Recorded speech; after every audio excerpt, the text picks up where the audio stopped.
Hello guys, welcome back to the channel. तो आज मैं फिर से एक इन्फॉर्मेटिव और यूजफुल वीडियो लेके आ गया हूँ जो कि बहुत ज़्यादा हॉट टॉपिक है इन कनाडा। क्योंकि भाई पीआर लेना कनाडा में बिल्कुल ऐसा हो गया है जैसे कि लंदन जाके कोहिनूर चुरा कर लेकर आना। और इतने मेरे भाई दोस्त बहन इंडिया से यहाँ पे आ रहे हैं पढ़ाई करने के लिए सिर्फ एक सपने के साथ कि यहाँ आके पीआर मिल जाए, हम यहाँ पे सेटल हो जाए, घर खरीद ले, अपनी प्रोग्रेस कर ले और अपनी फैमिली को, जो आने वाली जनरेशन है, उनको एक अच्छा फ्यूचर दे पाए। बट इन सारे सपनों पे पानी फिरता हुआ दिख रहा है क्योंकि जो Canadian government day to day rule लेकर आ रही है वो हार्ड कर रहे हैं हमारे पीआर पाथवेज को। सो इस वीडियो में मैं आपको एक नहीं, दो नहीं, तीन नहीं, चार नहीं, वो सारे तरीके बताऊंगा जिससे कि आप कनाडा में पीआर ले सकते हो। लेट्स सी, देखते हैं कि आप कौन से तरीके में फिट होते हो। So guys, without wasting any more time, let's move with this video. जो सबसे पहला तरीका है वो है सबसे कॉमन तरीका, एक्सप्रेस एंट्री। इसमें क्या होता है भाई, इसमें देखो आप अगर आप कनाडा में नहीं आए हो अभी तक या कनाडा में आ चुके हो, दोनों ही तरीके से इस पाथवे को आप टारगेट कर सकते हो, एक्सप्रेस एंट्री को। इसमें क्या होता है, कुछ एलिजिबिलिटी क्राइटेरियाज होते हैं जिसके बेसिस पे आपको कुछ पॉइंट्स मिलते हैं। उन कुछ पॉइंट्स को हम सीआरएस स्कोर बोलते हैं। अगर आपका सीआरएस स्कोर एक्सप्रेस एंट्री की मेरिट को क्लियर करता है, आपको पीआर मिल सकती है। बट अब सीआरएस स्कोर लोगों के पूरे नहीं हो पाते हैं क्योंकि किसी के पास वर्क एक्स नहीं होता है इतना ज्यादा, किसी के पास स्टडी कम होती है, किसी की एज कम होती है, कोई 12th के बाद आया होता है। बहुत सारे फैक्टर्स को मिला के वो सीआरएस स्कोर बनता है। ये लिंक आपको डिस्क्रिप्शन में मिल जाएगा, जाके आप अपने सीआरएस स्कोर कैलकुलेट कर सकते हो और कमेंट करके हमें भी बता सकते हो। अभी जो सीआरएस स्कोर का फंडा है ना, ये दोनों के लिए ही है। बंदा अगर कनाडा आ भी चुका है और नहीं भी आ चुका है, दोनों ही सीआरएस स्कोर के बेसिस पे एक्सप्रेस एंट्री के पाथवे को टारगेट करते हैं अपनी पीआर लेने के लिए। जिसके ज्यादा स्कोर वो एलिजिबल हो पाता है, जिसका कम सीआरएस स्कोर वो एलिजिबल नहीं हो पाता है। लाइक मेरे कुछ दोस्त जो कि अभी इंडिया चले गए हैं क्योंकि उनका सीआरएस स्कोर नहीं बन पाया है। क्यों? क्योंकि वो 12th के बाद आए थे। और 12th के बाद आने का मतलब है कि वो बैचलर्स नहीं कर पाए, जिनके पॉइंट्स उनको सीआरएस में नहीं मिले, उसकी वजह से उनका सीआरएस कम हो गया और मेरिट यहाँ पे थी, वो मीट नहीं कर पाए, उनको पीआर नहीं मिली। अब आते हैं दूसरे तरीके पे। दूसरा तरीका होता है हमारा पीएनपी। इसके बारे में आपने बहुत कुछ सुना होगा।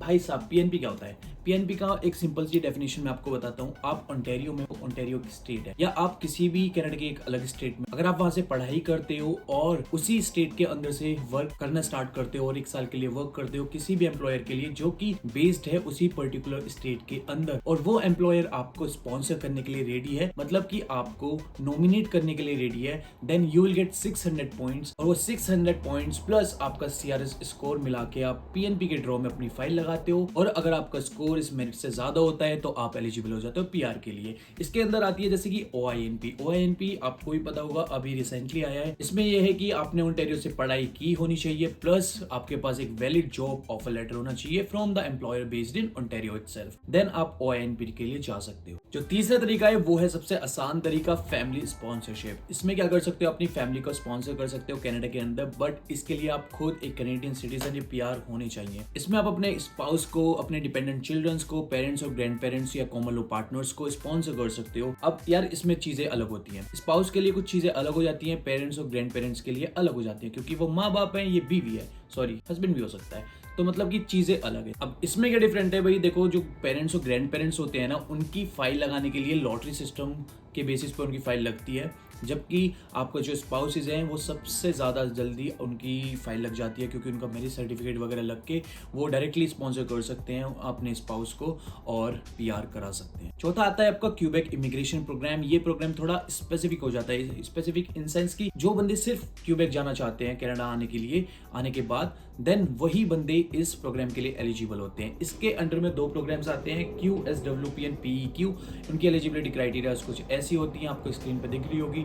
अगर स्क्रीन पे नहीं दिख रहा तो आप नीचे डिस्क्रिप्शन में भी जा सकते हो, वहां पे आपको लिंक दे दिया जाएगा सारी सोर्सेज का, जहां पे आप जाके अच्छे से चीजें पढ़ सकते हो और तैयार हो सकते हो इन एडवांस। फिफ्थ है आपका अटलांटिक इमिग्रेशन प्रोग्राम। इसमें क्या होता है ना, ये सिर्फ अटलांटिक रीजन्स के लिए होता है, like Nova Scotia, Newfoundland and Prince Edward Island, इन सब रीजन्स के लिए जो थोड़े नॉर्थ में, जहाँ ज्यादा ठंड होती है। अगर लोग वहां जाके पढ़ने के लिए रेडी है ना, तो भाई आपकी पीआर पक्की है पहले से। मतलब अगर आप इंडिया से कनाडा आना चाहते हो तो इन सारे प्रोविंस को टारगेट करो जो भी मैंने अभी बताए हैं। इसमें पीआर मिला बहुत ज्यादा ईजी होता है। अब इसमें एक एलिजिबिलिटी क्राइटेरिया जो कि कुछ ज्यादा बड़ा नहीं है, इजिली बंदे को पीआर मिल सकती है, बट सबको कहाँ भागना है, GTA, टोरंटो, वैंकूवर। भाई यहाँ तो थोड़ा मुश्किल है, ठीक है। इसमें अब एलिजिबिलिटी क्राइटेरिया क्या होता है, अगर आप 16 मंथ्स की स्टडी किसी भी इन प्रोविंस के अंदर वाले इंस्टीट्यूशन से करते हो, बट पब्लिक इंस्टीट्यूशन होना चाहिए, पब्लिक इंस्टीट्यूट होना चाहिए। अगर आप वहां से 16 मंथ्स की पढ़ाई करते हो प्लस आपके पास एक जॉब ऑफर लेटर होता है, then you are good to go, आपकी पीआर पक्की है। अब इस प्रोग्राम के अंदर भी कुछ पाथवेज होते हैं जिनको बोलते हैं AIGP, AHSP and AISP। Sixth है जिसको मैं भी टारगेट कर रहा हूं बट थोड़ा पैसा उसमें ज्यादा लगेगा, वो है आपका स्टार्टअप वीजा।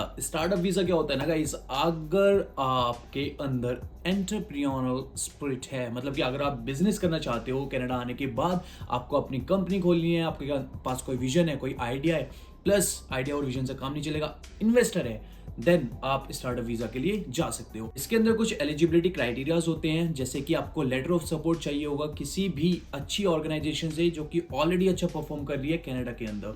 सेकंड, आपको सफिशिएंट सेटलमेंट फंड दिखाने होते हैं, there is a particular amount जो कि आपको शो करना पड़ता है अगर आप स्टार्टअप वीजा टारगेट कर रहे हो। देन थर्ड, इसका एलिजिबिलिटी क्राइटेरिया ये है कि आपके पास जो भी बिजनेस आइडिया जिसका भी आप स्टार्टअप करने के लिए जा रहे हो वो थोड़ा यूनिक होना चाहिए और उसके अंदर ये सेंस होनी चाहिए कि भाई हाँ, ये this idea is going to create a lot of jobs in Canada. तो भाई अगर तीन चीजें फुलफिल हैं, go for startup visa, but पैसा मोटा लगेगा। सातवां तरीका है आपका केयर गिवर प्रोग्राम, जिसके बारे में आपने चर्चा बहुत ज्यादा सुनी होगी। आपने सुना होगा कि साइंस वाला स्टूडेंट भी PSW का कोर्स ले रहा है, कॉमर्स वाला भी PSW का कोर्स ले रहा है, नर्स भी PSW में जा रही है। वो क्यों जा रही है? Because there is a Trudeau pilot programme coming up few weeks back, जिसमें कि ट्रूडो जी ने हमारे ने कहा था कि हम जितने भी केयर गिवर्स हैं उनको 6 मंथ्स के एक्सपीरियंस पे प्लस CLB5 मतलब कि आइल्स के 4 बैंड पे भी PR दे देंगे। तो इन सब चीजों को कंसिडर करते हुए लोग थोड़ा उधर जाने लगे। मैं आपको बताता हूँ ये होता क्या है। केयर गिवर में बहुत सारे ऑक्यूपेशंस आते हैं जो कि हेल्थ सेक्टर के होते हैं। वो हेल्थ सेक्टर के ऑक्यूपेशंस को उन्होंने प्रायोरिटाइज करते हुए ये बोला है कि इनको PR पाथवेज थोड़ा इजी कर देते हैं। सो अगर आप ऑल ओवर कनाडा कोई भी केयर गिवर प्रोग्राम लेकर आते हो अपने इंडिया से या किसी और भी कंट्री से, तो आपके PR मिलने के चांसेस थोड़े ज्यादा हो जाएंगे। का agri food immigration pilot programme, इसमें क्या होता है ना, अगर आप एग्रीकल्चर सेक्टर में हो, ऑलरेडी आपके पास वर्क एक्स है, आपको अच्छी नॉलेज है, आप यहाँ के एग्रीकल्चर पढ़ते हो और इस फील्ड में जाते हो, तो आपके PR के चांसेस होते हैं। ये पाथवे अभी तक एक्टिव है टिल 14 मई 2025। उसके बाद रहेगा नहीं रहेगा किसी को नहीं पता। इसके अंदर कुछ कुछ एलिजिबिलिटी होती है जो कि आपको स्क्रीन पे दिख गई होंगी। सो एक और पाथवे हुआ करता था जिसको बोलते थे हम RNIP। इसमें क्या होता था ना, अगर आप कनाडा के रूरल सेक्टर्स में जाएं जहाँ पे पॉपुलेशन बहुत कम है,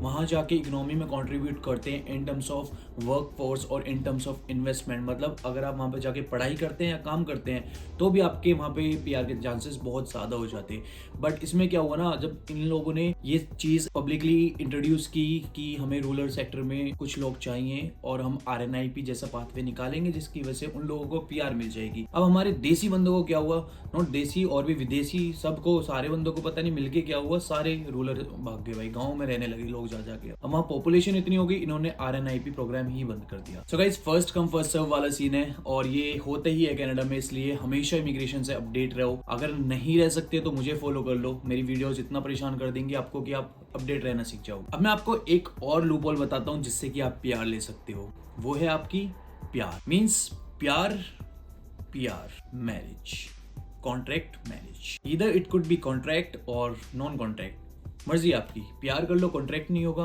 PR करना है तो कॉन्ट्रैक्ट होगा।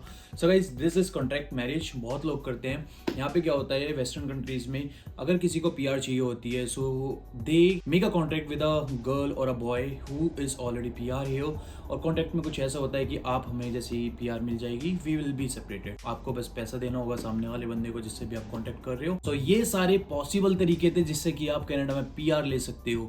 क्यों इमिग्रेशन लॉयर के पास जा जाके 300, 500, हजार डॉलर खर्च करने इन सब पाथवेज के लिए? यू ऑलरेडी नो कि पाथवेज क्या है, गवर्नमेंट क्या दे रही है। नाउ इट्स ऑन यू कि आप टारगेट क्या करना चाहते हो। तो अपनी रिसर्च करो, अपने होमवर्क करो और उस फीस से, जो इमिग्रेशन लॉयर की फी है, उससे बचो। अपनी उस फी को कहीं और अच्छी जगह इन्वेस्ट करो और उस फीस से बचने के लिए मुझे सब्सक्राइब करो, क्योंकि मैं बहुत ज्यादा रिसर्च करता हूँ इन सब चीजों पे और आपको तभी मैं बताता हूँ कि कहाँ पे क्या है। सो इसी बात पे इस वीडियो को लाइक कर दो, कमेंट कर दो, शेयर कर दो इस वीडियो को उन लोगों के साथ जिसको PR की बहुत ज्यादा जरूरत है कनाडा में।